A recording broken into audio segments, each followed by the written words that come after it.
Radio Network, broadcasting from the Lucas Oil Studios. Driven by General Tire. It's Speed Freaks.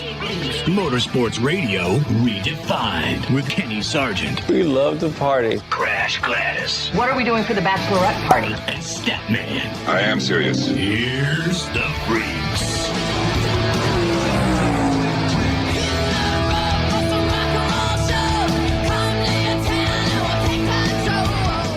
Second hour of the Freaks. That's the second hour of the Freaks. Statman, Crash Gladys, Kenny Sargent, Richard C. Suave. We're all here for the second hour. Randy LaJoy, one of the top 75 NASCAR drivers of all time. He'll be joining us here in the Freak Nation. Doing the research on Randy LaJoy, I didn't realize he ran for so many owners in Cup. So he'll be joining us this hour. Good reason to touch base with him. Of course, his son, Corey LaJoy, currently running in the Cup Series. So, yeah, be a part of this big old thing. Twitter, Instagram, Facebook, the website, speedfreaks.tv. If you're just tuning in, Speed Freaks, what the hell? Who, what? Well, we've been doing this for almost 24 years. Speed Freaks on the Freak Radio Network. A lot of TV with ESPN, NBC, Fox, Speed Channel, all of that.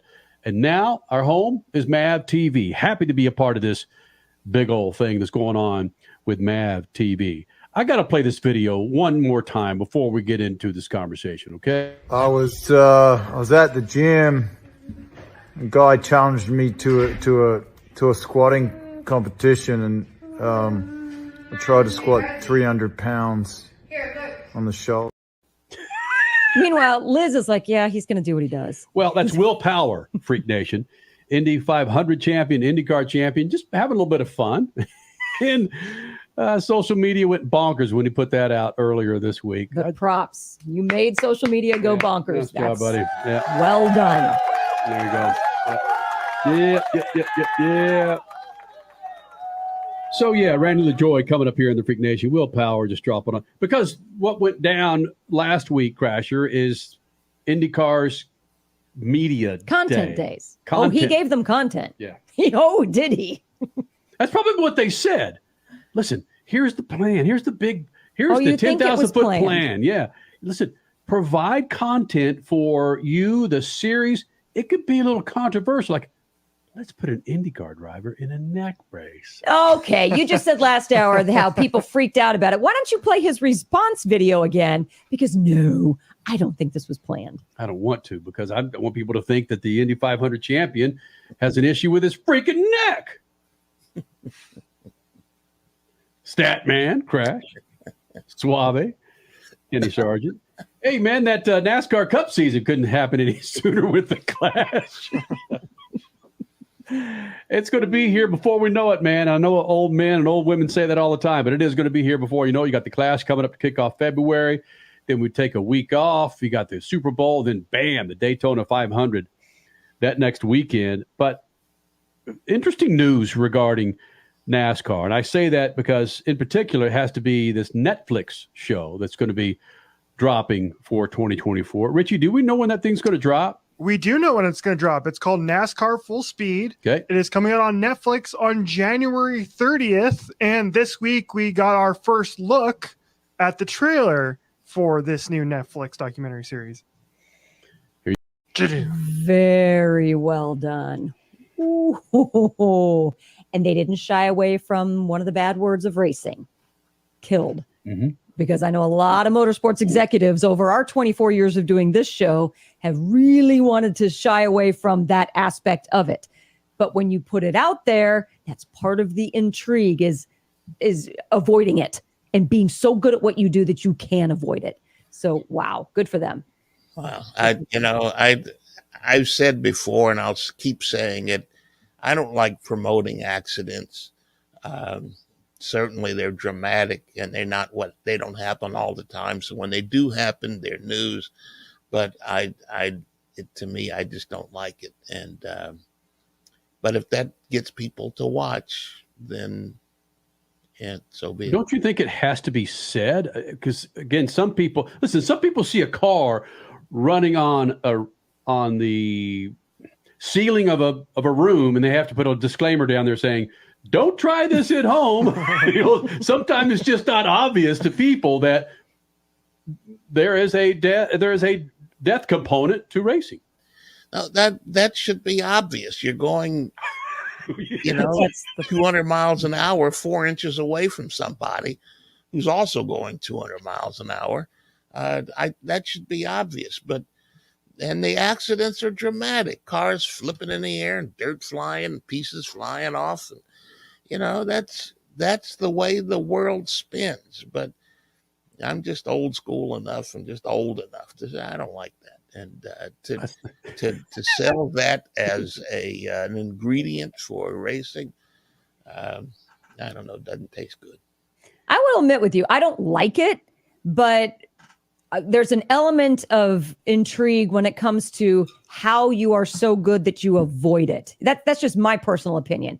And in that realm, I'm okay with advertising it because it is a reality. And these guys are at the top of their game because they know how best to do this game to avoid death. Then sell that. Don't, hey, come look at these guys crash and might die. Without question. I agree.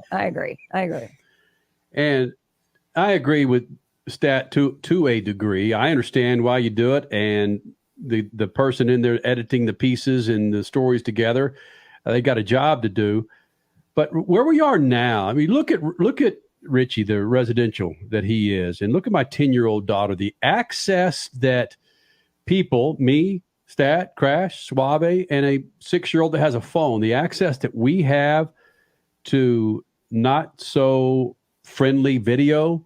When you can go to TMZ and see some dude get in a fight with another dude, get hit onto the tracks of a subway train and get run over. As sad as it is to say, I don't like to watch that. Stat doesn't like to watch that, but it's out there. And you're competing for, it used to be ears for radio. Now it's ears and eyeballs for radio and TV. When you've got that competition where you're seeing, you can watch death.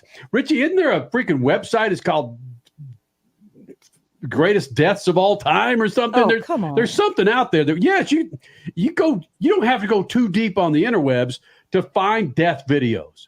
You don't. You don't have to go too deep on the interwebs to find anything. Yeah. I mean, if you want to see it, it's out there.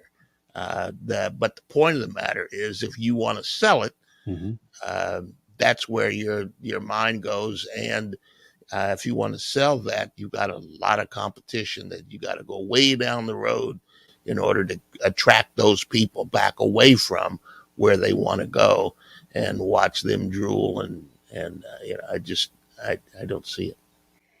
Suave, what's it called? Death scrolling? What's it called? Doom scrolling. Doom scrolling. Yes. All right. Doom scrolling. That's what the millennials and younger are doing now with Twitter and Instagram. Just do this.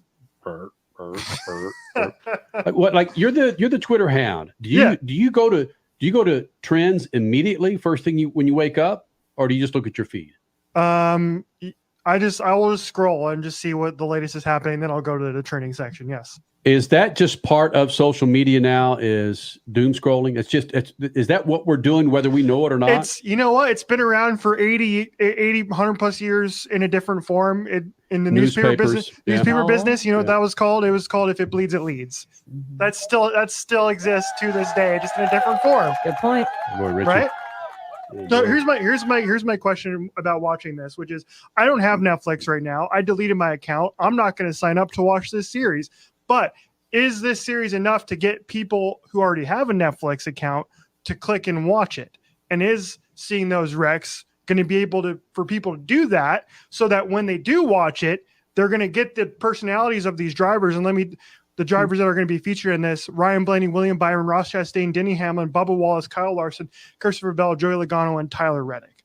Nice. So is that a smart move on Netflix's part to market it this way so people tune in and watch? And then when they tune in and watch, they will be more apt to draw themselves into a favorite driver, like we talked about back in the first hour with IndyCar, right? Where that's how NASCAR is going to market it that way, is that people are going to start liking their favorite drivers through a series like this. 30 seconds, Stat. 30 seconds. That's the core of the question, whether or not you could get people to watch by selling them Doom or selling them personality. Either or. Put that on his shirt. Check, Doom or personality.